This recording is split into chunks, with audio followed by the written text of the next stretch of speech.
लाभ और हानि के प्रश्न कर रहे हैं। तो आज हम लोग एक प्रश्न करते हैं कि,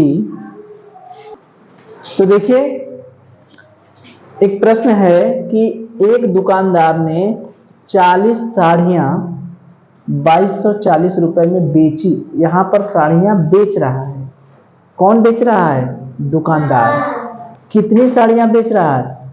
40 साड़ियां। 40 साड़ियां 2240 रुपए में बेची।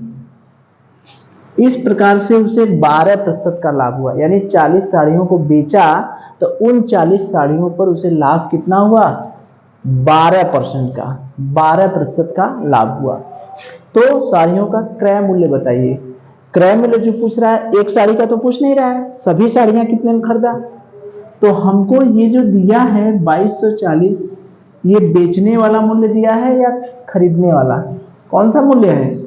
बेचने वाला। ये यानी ये हमारा कौन सा मूल्य है? विक्रय मूल्य हमारा 2240 है। लाभ, प्रतिशत लाभ कितना है? कितना प्रतिशत का लाभ है? 12% का। ठीक है। हमसे पूछ क्या रहा है? क्रय मूल्य। ये पूछ रहा है। तो ये बताइए, प्रतिशत लाभ का सूत्र हम लोग करते हुए आए हैं। प्रतिशत लाभ का सूत्र हमारा होता है, क्या होता है? प्रतिशत लाभ बराबर लाभ बटे क्रय मूल्य गुणे 100। ये तो हमारा प्रतिशत लाभ का सूत्र हो गया। प्रतिशत लाभ बराबर लाभ बटे क्रय मूल्य गुणे 100। क्या हमको लाभ दिया है? कितना लाभ हुआ? नहीं दिया है। क्रय मूल्य दिया है? नहीं दिया है। पूछ ही रहा है। तो क्रय मूल्य नहीं दिया है लेकिन विक्रय मूल्य तो दिया है। तो जब विक्रय मूल्य दिया रहता है तो लाभ बराबर क्या होता है? विक्रय मूल्य में से क्रय मूल्य घटा देंगे, हमको क्या निकल जाएगा? लाभ। तो अगर हमको लाभ निकालना है तो विक्रय मूल्य हमारा कितना है? 2240। क्रय मूल्य पता है? नहीं। क्रय मूल्य ही निकालना है तो इसको क्या मान लिया जाए? x। अब हमको लाभ पता चल गया कि नहीं?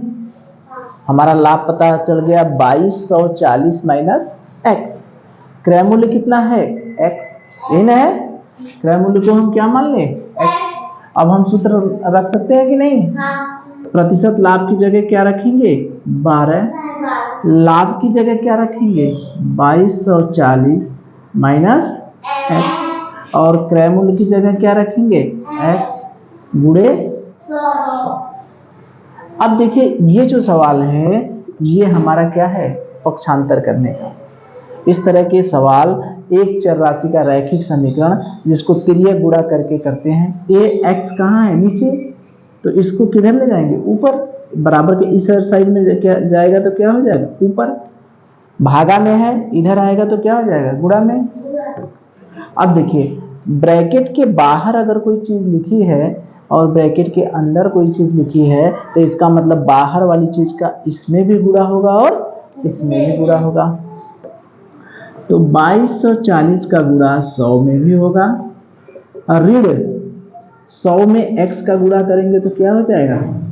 100x। यही ना हुआ? 100 का गुणा इसमें कर दिए 2240 में, 100 का गुणा x में कर दिए 100x हो गया। अब क्या करेंगे? इधर भी x है, इधर भी x है, तो दोनों x को क्या करेंगे? एक तरफ लाएंगे। तो ये हो गया 12x धन, ये ऋण है, बराबर के इस साइड में आएगा तो क्या हो जाएगा? धन 100x बराबर 2240 और 2 जीरो और बढ़ जाएगा। ठीक है। अब यहां पर क्या हो गया? 12x और 100x क्या हो गया? 112x बराबर 2240 पे 3 जीरो। तो x बराबर, अब अच्छा ये बताइए x और 112 के बीच में किसका निशान है? गुणा का। इधर जाएंगे तो क्या हो जाएगा? भागा। 2200 क्या है? इकाई, दहाई, सैकड़ा, हजार, 10,000, लाख, 2,24,000 बटे 112। ठीक है। अब देखिए 112 में 2 का गुणा कर देंगे 224 हो जाएगा। नहीं हो जाएगा? 112 कम 100 दूनी 200, 12 दूनी 24, यानी 2 बार जाएगा। कितनी बार जाएगा? 2 बार। तो x का मान कितना हो गया? 2000 रुपया, यानी क्रय मूल्य क्या हो गया? 2000 रुपया। ठीक है, तो ये हमारा हो गया 2000। तो कौन सा ऑप्शन हुआ? ठीक है, तो इस सवाल में क्या था? दुकानदार 40 साड़ियां खरीद रहा है।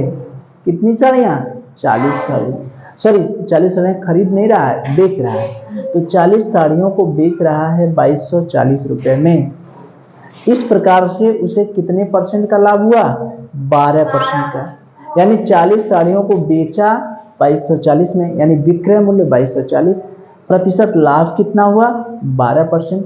तो साड़ियों को खरीदा कितने में, ये हमसे पूछ रहा है, यानी क्रय मूल्य पूछ रहा है। तो जो नहीं पता रहता है उसको क्या मान लेते हैं? x। और प्रतिशत लाभ का सूत्र होता है लाभ बटे क्रय मूल्य गुणे 100। जब ये सूत्र लगाने जाएंगे तो हमको लाभ चाहिए और क्रय मूल्य चाहिए। लाभ पता है? नहीं पता है। विक्रय मूल्य पता है? पता है, लेकिन क्रय मूल्य नहीं पता है, क्रय मूल्य पूछ रहा है। तो हम क्या करते हैं कि क्रय मूल्य को मान लेते हैं, क्रय मूल्य को मान लेंगे। क्रय मूल्य क्या हो गया? x। तो लाभ बराबर विक्रय मूल्य माइनस क्रय मूल्य। विक्रय मूल्य है 2240, क्रय मूल्य है x। हमारा लाभ पता चल गया, क्रय मूल्य हमारा पता चल गया, हम सूत्र में मान रखते हैं। अब प्रतिशत लाभ है 12, लाभ है 2240 माइनस x, और क्रय मूल्य क्या है? x। अब देखिए इसको हल करना। अब इसको हल करने के लिए ये नीचे है यानी भागा में है, जब बराबर के इधर एक दूसरे साइड में आएगा तो क्या हो जाएगा? गुणा होता है ना। एक साइड से दूसरे साइड में जाने पर चिन्ह क्या होते हैं? बदल जाएंगे। धन किस में हो जाएगा? ऋण में। ऋण किस में हो जाएगा? धन में। गुणा किस में हो जाएगा? भाग में। भाग किस में हो जाएगा? गुणा में। तो अब ब्रैकेट के बाहर अगर कोई चीज लिखी है तो उसका गुणा दोनों में होता है, यानी इसमें भी होगा और इसमें भी होगा। तो इसमें गुणा कर दिए 2240 में 100 का गुणा, और 100 में x का गुणा कर दिए। अब x को हम एक तरफ ला दिए, ये 12x और 100x दोनों जोड़ देंगे 112x, और इस पे एक जीरो है, ये है 2 जीरो और हो जाएगा 3 जीरो। अब 112 और x के बीच में किसका निशान है? गुणा का। तो x बराबर निकालना है तो इसको पक्षांतर करेंगे, तो ये गुणा है तो नीचे जाएगा तो क्या हो जाएगा? भागा। अब 112 में 2 का गुणा कर देंगे, यानी 2 बार जाएगा 24 हो जाएगा। 224, 112 दूना 224, 2 बार गया कट के, यही नहीं हुआ।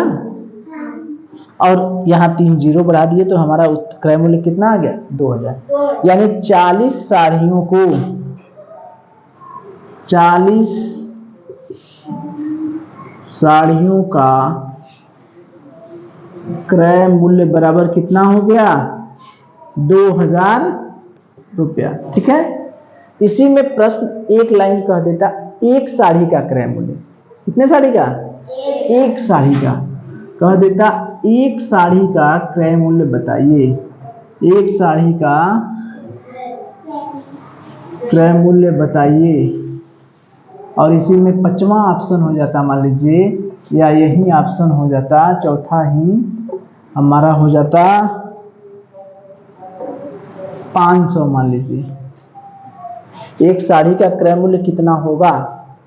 तो 40 साड़ियां अगर 2000 में खरीदी गई तो एक साड़ी कितने में खरीदी जाएगी? अधिक का दिया है, एक का पूछ रहा है तो क्या होगा?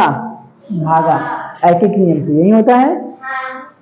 अधिक का दिया है, एक का पूछ रहा है तो क्या होगा? भाग। तो 40 साड़ी का 2000, तो एक साड़ी का 2000 में 40 से भाग दे दिए, एक जीरो से एक जीरो कट गया, 4 पचे 20, सॉरी कितना आ गया? 50 है। ठीक है, तो एक साड़ी का दाम कितना हो गया? 50 नहीं 4 पचे 20, ठीक है, एक साड़ी का दाम 50 रुपया। ठीक है, यानी एक साड़ी कितने में खरीदा? वो 50 रुपये में। ठीक है, तो यही हमारा सवाल था। ठीक है, चलिए।